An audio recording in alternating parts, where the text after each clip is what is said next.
Science is so new a thing, and so far from final. It seems to the layman so hopelessly accurate and extensive that a moralist may well feel some diffidence in trying to estimate its achievements and promises at their human worth. The morrow may bring some great revolution in science, and is sure to bring many a correction and many a surprise. Religion and art have had their day. Indeed, a part of the faith they usually inspire is to believe that they have long ago revealed their secret. A critic may safely form a judgment concerning them, for they have run their course through in various ages and climes, with results which anybody is free to estimate if he has an open mind and sufficient interest in the subject. Science, on the contrary, which apparently cannot exist where intellectual freedom is denied, has flourished only twice in recorded times, once for some 300 years in ancient Greece, and again for about the same period in modern Christendom. Its fruits have scarcely begun to appear. The lands it is discovering have not yet been circumnavigated, and there is no telling what its ultimate influence will be on human practice and feeling. The true contrast between science and myth is roughly indicated when we say that science alone is capable of verification. Some ambiguity, however, lurks in this phrase, since verification comes to a method only vicariously, when the particulars and prophecies are realized in sense. To verify a theory as if it were not a method, but a divination of occult existences, would be to turn the theory into a myth, and then to discover that what the myth pictured had, by a miracle, an actual existence also. There is accordingly a sense in which some myth admits substantiation of a kind that science excludes. The Olympic hierarchy might conceivably exist bodily, but gravitation and natural selection, being schemes of relation, can never exist substantially and on their own behoof. Nevertheless, the Olympic hierarchy, even if it happened to exist, could not be proved to do so unless it were a part of the natural world open to sense, while gravitation and natural selection, without being existences, can be verified at every moment by concrete events occurring as those principles require. A hypothesis, being a discursive device, gains its utmost possible validity when its discursive value is established. It is not, it merely applies, and every situation in which it is found to apply is a proof of its truth. A chief characteristic of science, then, is that in supplementing given facts, it supplements them by adding other facts belonging to the same sphere, and eventually discoverable by tracing the given object in its own plane through its continuous transformations. Science expands speculatively by the aid of merely instrumental hypotheses, objects given in perception until they compose a congruous, self-supporting world, all parts of which might be observed consecutively. What a scientific hypothesis interpolates among the given facts, the atomic structure of things, for instance, might come in time under the direct fire of attention, fixed more scrupulously, longer, with better instruments upon those facts themselves. Otherwise, the hypothesis that assumed that structure would be simply false, just as a hypothesis that the interior of the earth is full of molten fire would be false, if on inspection nothing were found there but solid rock. Science does not merely prolong a habit of inference, it verifies and solves the inference by reaching the fact inferred. The contrast with myth at this point is very interesting. For in myth, the facts are themselves made vehicles, and knowledge is felt to terminate in an independent existence on a higher or deeper level than any immediate fact. And this circumstance is what makes myth impossible to verify and, except by laughter, to disprove. The contrast with myth at this point is very interesting. For in myth, the facts are themselves made vehicles. If I attributed the stars shining to the diligence of angels who lighted their lamps at sunset, lest the upper reaches of the world should grow dangerous for travelers, and if I made my romance elaborate and ingenious enough, I might possibly find that the stars' appearance and disappearance could continue to be interpreted in that way. My myth might always suggest itself afresh and might be perennially appropriate, but would never descend, with its charming figures, into the company of its evidences. It would never prove that what it terminated in was a fact, as in my metaphysical faith I had deputed and asserted it to be. The angels would remain notional, while my intent was to have them exist, so that the more earnestly I held to my fable, the more grievously should I be deceived. For even if seraphic choirs existed in plenty on their own emotional or musical plane of being, it would not have been their hands, if they had hands, that would have lighted the stars I saw. And this, after all, was the gist and starting point of my whole fable, and its sole witness in my world. A myth might by chance be a revelation. Did what it talks of have an actual existence somewhere else in the universe? But it would need to be a revelation in order to be true at all. Science is a halfway house between private sensation and universal vision.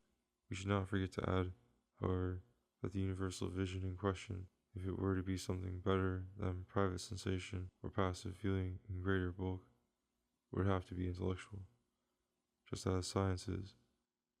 That is, it would have to be practical and to survey the flux from a given standpoint, in a perspective determined by special and local interests. Otherwise, the whole world, when known, would merely be reenacted in its blind immediacy without being understood or subjected to any purpose. The critics of science, when endowed with any speculative power, have always seen that what is hypothetical and abstract in scientific method is somehow sterile and provisional. Science being a sort of telegraphic wire through which a meager report reaches us of things we would fain observe and live through in their full reality. This report may suffice for approximately fit action. It does not suffice for ideal knowledge of the truth or for adequate sympathy with the reality.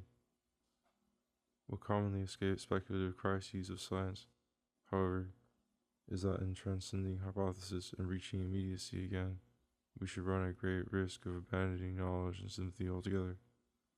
For if we became what we now represent so imperfectly, we should evidently no longer represent it at all. We should not, at the end of our labors, have enriched our own minds by adequate knowledge of what surrounds us, nor made our wills just in view of alien, well-considered interests. We should have lost our own essence and substituted for it not something higher than indiscriminate being, but only indiscriminate being in its flat, blind, and selfish infinity. The ideality, representative faculty, would have gone out in our souls, and our perfected humanity would have brought us back to protoplasm. In transcending science, therefore, we must not hope to transcend knowledge, nor in transcending selfishness, to abolish finitude. Finitude is the indispensable condition of unselfishness as well as of selfishness, and of speculative vision no less than of hypothetical knowledge. The defect of science is that it is inadequate or abstract, that the accounts it gives of the things is not full and sensuous enough, but its merit is that, like sense, it makes external being present to a creature that is concerned in adjusting itself to its environment, and informs that creature about things other than itself. Science, if brought to perfection, would not lose its representative or ideal essence. It would still survey and inform, but it would survey everything at once and inform the being enlightened about all that could affect its interests. It would thus remain practical in effect and speculative in character. In losing its accidental limitations, it would not lose its initial bias, its vital function. It would continue to be a rational activity, guiding and perfecting a natural being. Perfect knowledge of things would be as far as possible from identifying the knower with them, seeing that, for the most part, even when we call them human, they have no knowledge of themselves. Science, accordingly, even when imperfect, is a tremendous advance on absorption in sense and a dull immediacy. It begins to enrich the mind and gives it some inkling, at least, of that ideal dominion which each center of experience might have if it had learned to regard all others and the relation connecting it with them, both in thought and in action. Ideal knowledge would be an inward state corresponding to a perfect adjustment of the body to all forces affecting it. If the adjustment was perfect, the inward state would regard every detail in the objects envisaged, but it would see those details in the perspective of its own, adding a sympathetic reproduction of them, a consciousness of their relation to its own existence and perfection.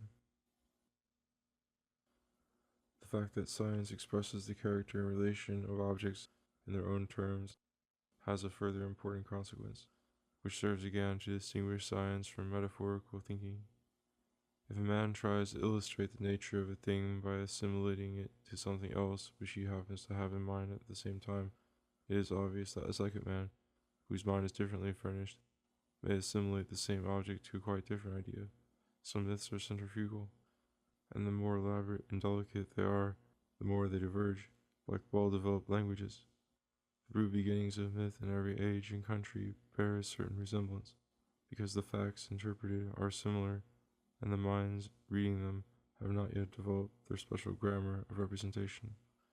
But two highly developed mythical systems, two theologies, for instance, like the Greek and the Indian, will grow every day farther and farther apart.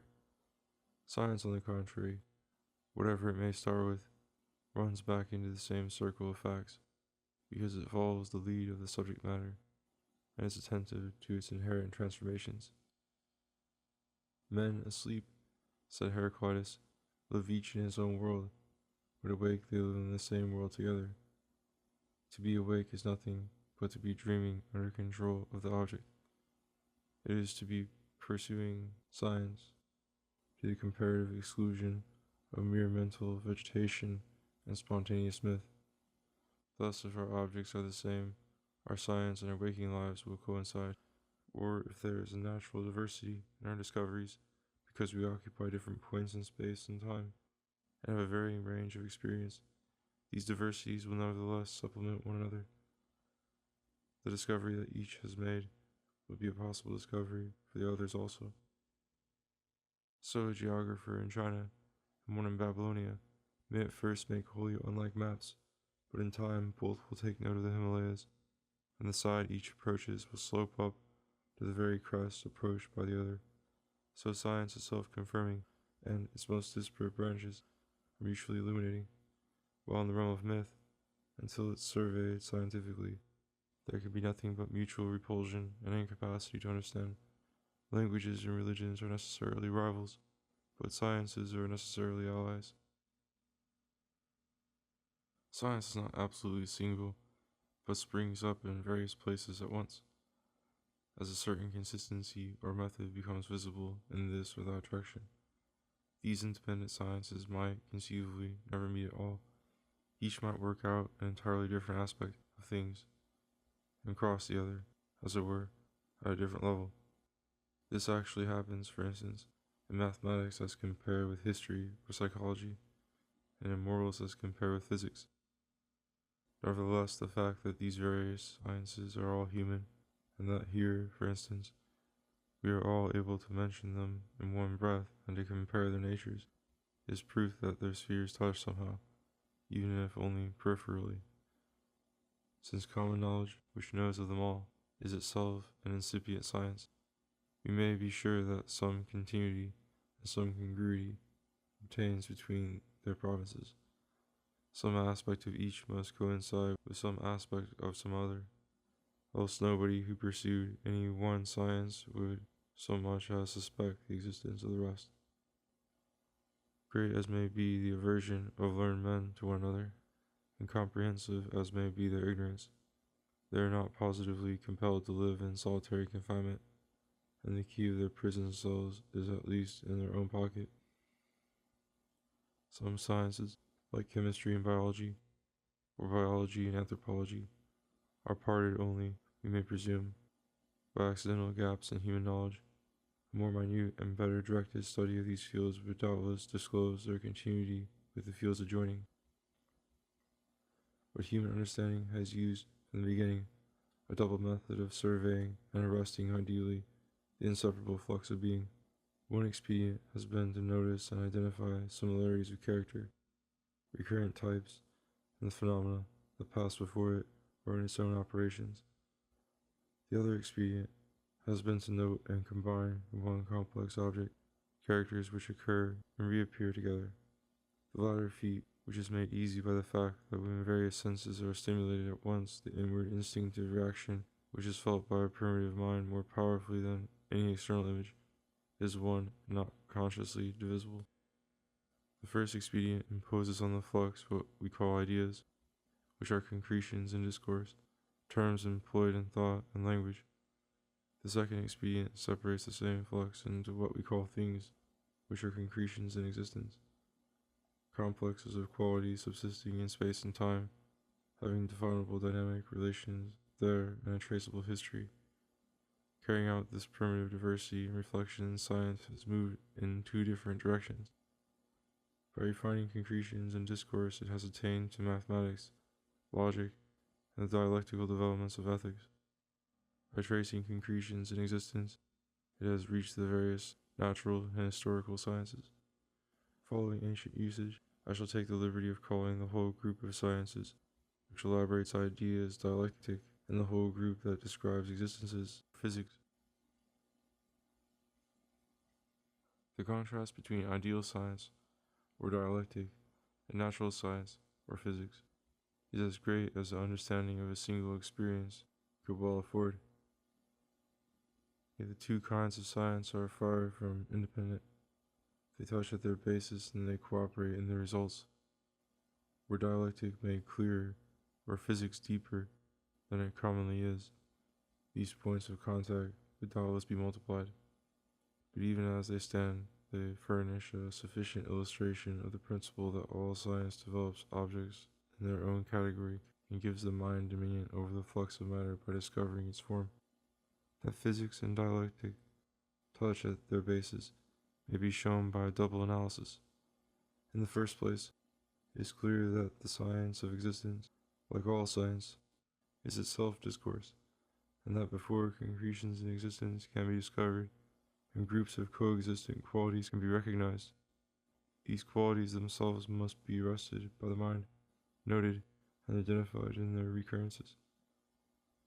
But these terms, bandied about in scientific discourse, are so many essences and pure ideas, so that the inmost texture of natural science is logical, and the whole force of any observation made upon the outer world lies in the constancy and mutual relations of the terms it is made in. If down did not mean down, and motion, motion, Newton could never have taken note of the fall of his apple. Now the constancy and relation of meanings is something met. It is something created by insight and intent, and is altogether dialectical, so that the science of existence is a portion of the art of discourse. On the other hand, discourse, in its operation, is a part of existence. That truth or logical cogency is not itself an existence is obvious to anyone who sees for a moment what truth means, especially if he remembers at the same time that all existence is mutable, which is the essence of truth not to be. But the knowledge or discovery of truth is an event in time, an incident in the flux of existence, and therefore a matter for natural science to study. Furthermore, every term which dialectic uses is originally given embodied. In other words, It is given as an element in the actual flux. It comes by illustration. Though meaning is the object of an ideal function, and signification is inwardly appreciable only in terms of signification, yet the ideal leap is made from a material datum. That in which signification is seen is a fact. Or to state the matter somewhat differently, truth is not self-generating. If it were, it would be a falsehood. Its eternity and the infinitude of propositions it contains remain potential and unapproachable until their incidence is found in existence. Form cannot of itself decide which of all possible forms shall be real, and their ideality, and without reference to their illustration things. All consistent proportions would be equally valid and equally trivial. Important validity is truth about something, and although a single datum might suffice to give foothold and pertinence to an infinity of truths, as one atom would posit all geometry, geometry, if there were no space, would be, if I may say so, all of the fourth dimension, and arithmetic, if there were no pulses or chasms in being, would be all algebra. Truth depends upon facts for its perspective, since facts select truths and decide which truths shall be mere possibilities and which shall be the eternal forms of actual things. The dialectical world would be a trackless desert if the existent world had no arbitrary constitution. Living dialectic comes to clarify existence. It turns into meanings the actual forms of things by reflecting upon them, and by making them intended subjects of discourse. Dialectics and physics, thus united with their basis, meet again in their results. In mechanical science, which is the best part of physics, mathematics, which is the best part of dialectic, plays a predominant role. It furnishes the whole method of understanding wherever there is any real understanding at all. In psychology and history, too, although dialectic is soon choked by the cross currents of nature, it furnishes the little perspicuousness which there is. We understand actions and mental developments when the purposes or ideas contained in any stage are carried out logically in the sequel. It is when conduct and growth are rational, that is, when they are dialectical, that we think we have found the true secret and significance of them. It is the evident ideal of physics, in every department, to attain such an insight into causes that the effects actually given may be thence deduced, and deduction is another name for dialectic. To be sure, the dialectic applicable to material processes and to human life is one in which the terms and the categories needed are still exceedingly numerous and vague. A little logic is all that can be read into the cataract of events.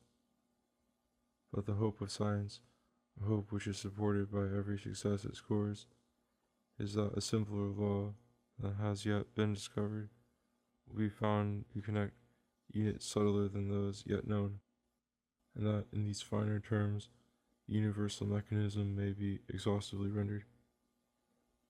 Mechanism is ideal physics, because it is the infusion of a maximum of mathematical necessity into the flux of real things.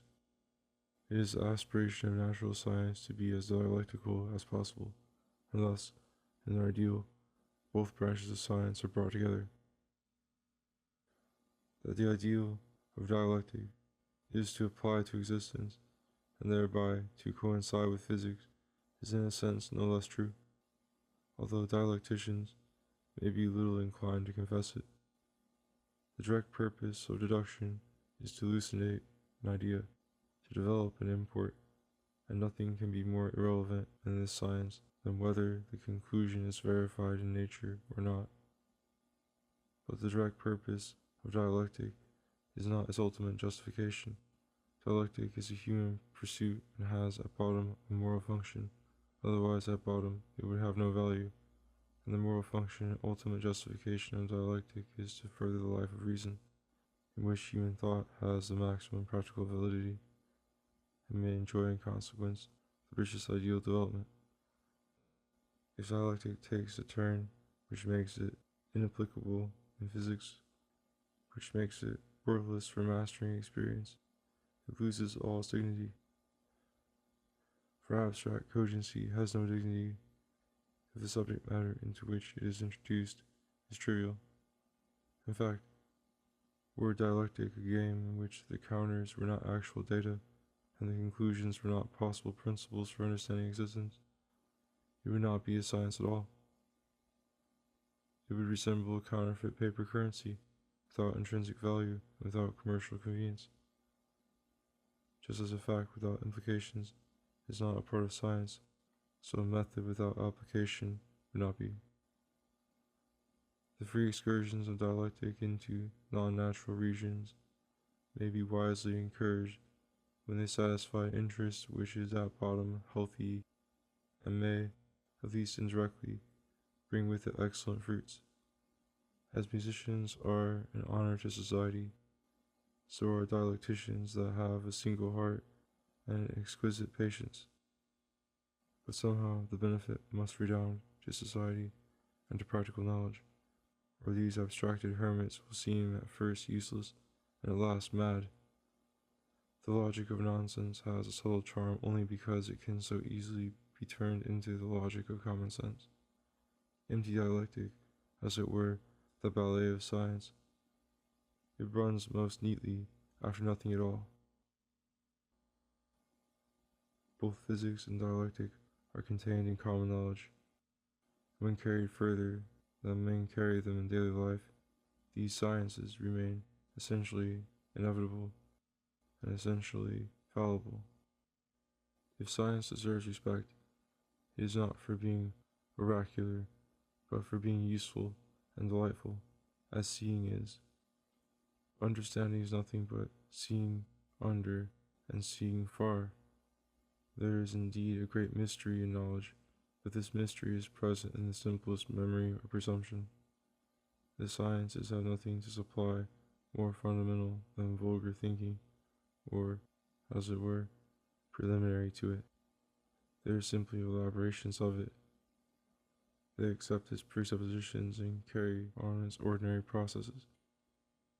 A pretense on the philosopher's part that he could get behind or below human thinking, that he could underpin, so to speak, his own childhood and the inherent conventions of daily thought, would be pure imposture.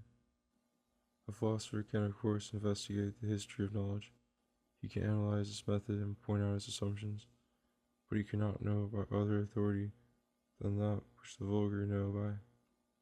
Nor can his knowledge begin with other unheard of objects, or deploy itself in advance over an esoteric field. Every deeper investigation presupposes ordinary perception and uses some, at least, of its data. Every possible discovery extends human knowledge. None can base human knowledge anew on a deeper foundation or prefix an anti-experimental episode to experience. We may construct a theory as disintegrating as we please about the dialectical or empirical conditions of the experience given. We may disclose its logical stratification or physical antecedents, but every idea and principle used in such a theory must be borrowed from current knowledge as it happens to lie in the philosopher's mind. If these speculative ventures do not turn out well, the scientific man is free to turn about and become the critic and satirist of his foiled ambitions. He may exhaust skepticism and withdraw into the citadel of immediate feeling, yielding bastion after bastion to the assaults of doubt. When he is at last perfectly safe from error and reduced to speechless instability, he would perceive, however, that he is also washed clean of every practical belief. He would declare himself universally ignorant, but for a doubt whether there be really anything to know. This metaphysical exercise is simply one of those fallings from us, vanishings, blank misgivings of a creature moving about in worlds not realized, which may visit any child. So long as the suspension of judgment lasts, knowledge is surely not increased. But when we remember that the enemy to whom we have surrendered is but a ghost of our own evoking, we easily reoccupy lost ground and fall back into an ordinary posture of belief and expectation. This recovered faith has no new evidences to rest on. We simply stand where we stood before we began to philosophize, only with a better knowledge of the lines we are holding, and perhaps with less inclination to give them up again, for no better reason than the undoubted fact that, in a speculative sense, it is always possible to renounce them. Science, then, is the attentive consideration of common experience. It is common knowledge extended and refined. Its validity is of the same order as that of ordinary perception, memory, and understanding. Its test is found, like theirs, in actual intuition, which sometimes consists in perception and sometimes in intent. The flight of science is merely longer from perception to perception, and its deduction more accurate of meaning from meaning and purpose from purpose. It generates in the mind, for each vulgar observation, a whole brood of suggestions, hypotheses, and inferences. The sciences bestow, as is right and fitting, infinite pains upon that experience, which in their absence would drift by unchallenged or misunderstood. They take note, infer, and prophesy. They compare prophecy with event, and altogether they supply, so intent are they on reality, every imaginable background and extension for the present dream.